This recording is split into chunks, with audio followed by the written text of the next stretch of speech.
Hi everyone. Sorry if I'm a little crooked. It's been a while since I've done one of these videos for you. And it's been a while since we've had to do one of these lockdown quarantine things. So just wanted to reach out to all of my wonderful residents over in the villages. I'm so sorry that you're stuck in your rooms right now. It's going to be over soon. We're going to get through this together. I hope you liked your little goodies that were dropped off yesterday and today. Today we passed out these little sticker by number activity packets for everybody. So I'm gonna open one up and kind of show you what it's all about. So the December 8th lockdown note says, "Hello to all, let's take a look. What's this, pages from a sticker book? Match the numbers to each colorful shape, and from that an image you will create. Each picture is festive for this time of year. Put it on your door to spread holiday cheer. We'll be back tomorrow with more joy to spread. We know it's a lockdown, but please stay out of bed.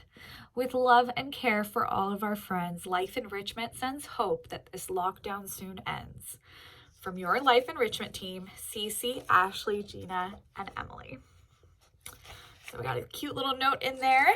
And then everybody over in the villages also got a little, it's going to look something like this. They all look a little bit different, but this is the one I got because I ripped it. So I decided I'll do this one since I made it ugly. But these are basically the same setup as a paint by number situation, except for no paint, no mess. It's all stickers. So you take the sticker, and let's see, this one is Y16. So I'm going to match it up to Y16 on the page. Let's see, I think this is going to be a dog. I think it's a little puppy dog with like a Santa hat. There's his nose. So part one done, and we'll keep going. So I'm just gonna sit here, do the sticker sheet with you guys and talk a little bit. If you remember back in the day, back in the early days of quarantine, we did a lot of different messages challenges where I asked you guys to send in different stories, whether they were stories of your first date, memories of college, or, you know, things like that. We did a lot of stuff like that at the beginning of quarantine. And I think those are some of my favorite memories of that time in March and April when I was just reading all of your stories and letters. So we're going to do something like that again. The story challenge is tell me your favorite family Christmas tradition. What is something that your family did that you think is different and unique that you'd like to share with us, specifically around this time of year? And my independent living residents, you guys are welcome to participate as well. I love hearing from you guys too. And as long as we're doing these videos, we may as well include everybody. So since I'm the Life Enrichment Director and I'm here, it is my responsibility to participate in all of these challenges that I give you guys. So I'm going to tell you guys about my family favorite Christmas tradition. So my mom's birthday is actually December 23rd. So on December 23rd every year, my family was known for throwing a party called a soup and sing, which looking back is not the most exciting or creative name, but it was exciting for us to throw this big community party.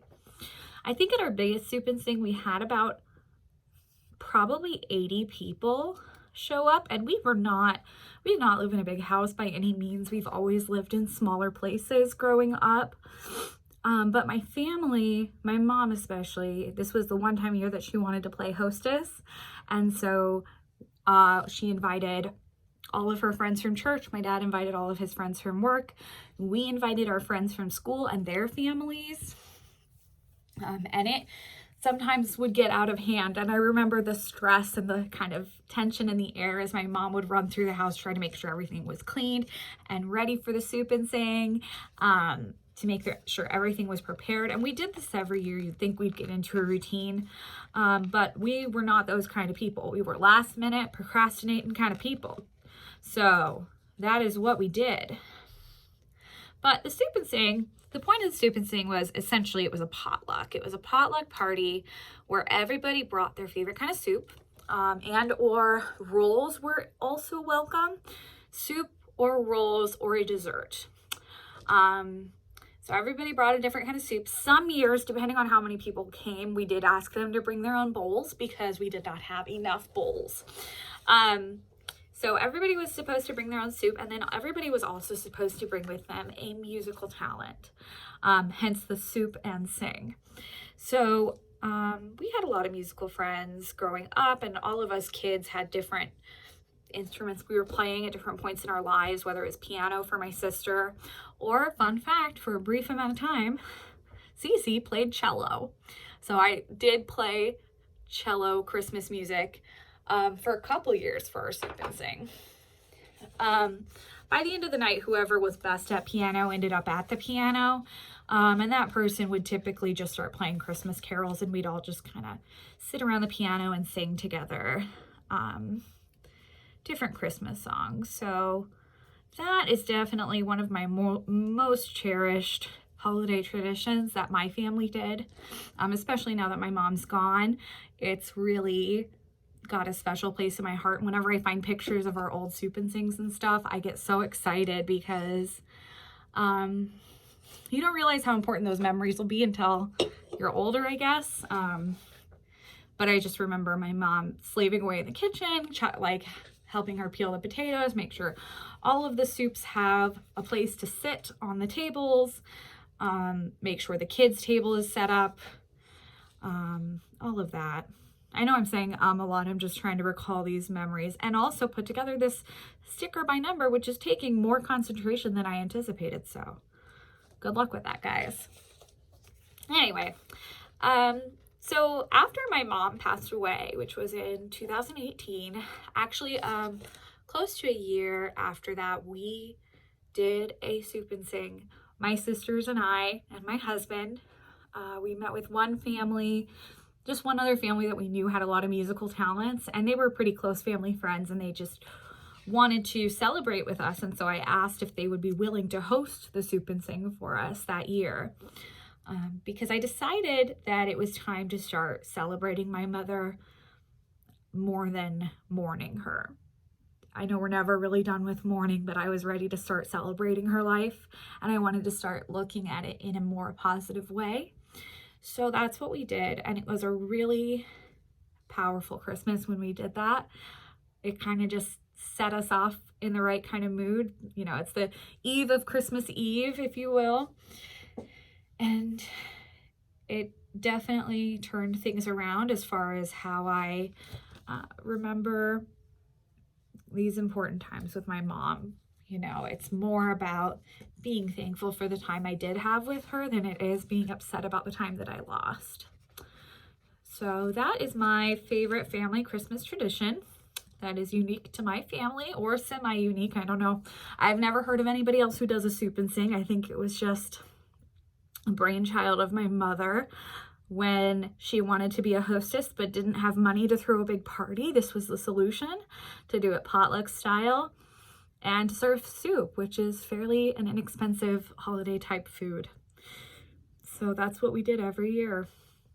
And yeah, and I think that's a good way also when I think about how the soup and sing kind of changed from something that was a tradition that we always did to something that represented this hole in my heart, this loss of my mother, to a kind of place of memory, a place I could get excited about and just kind of bathe in these memories of these happier moments with my mom. So I think that's a good way to kind of think of this year too. We've had a really rough 2020. We've had a lot of struggles, and it's hard not to think back on 2019 and all of the fun things we did during that time, and how different Windsor was, and what a different environment it was when our families could come in and out, and how unique that was, and how fun, and all these big events and parties. But I think it's important to embrace where we are, to know that it's going to get better. There are bright times ahead, and to focus on the good that we do have. The good that we do have is we have a safe place to be, is that we are At our residence, we have not lost anybody to this terrible disease that has been so bad for other communities in our country and around the world.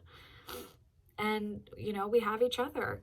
So thank you so much for spending 2020 with me. I wouldn't change it for the world. I know it's been a rough ride, and I wish I could. I'm going to try to keep your spirits up during this shutdown time. I promise you it's not going to last forever. We will be done soon. So I'm just sending you guys all of my love, all of you up in the villages. Hang in there. We will be back to weekly bingo and exercise soon enough, okay? And in my independent living residence, if you guys want to help keep our spirits up of our neighbors, let me know and maybe send some cards over and I can deliver them. I think that would be a nice little holiday gesture.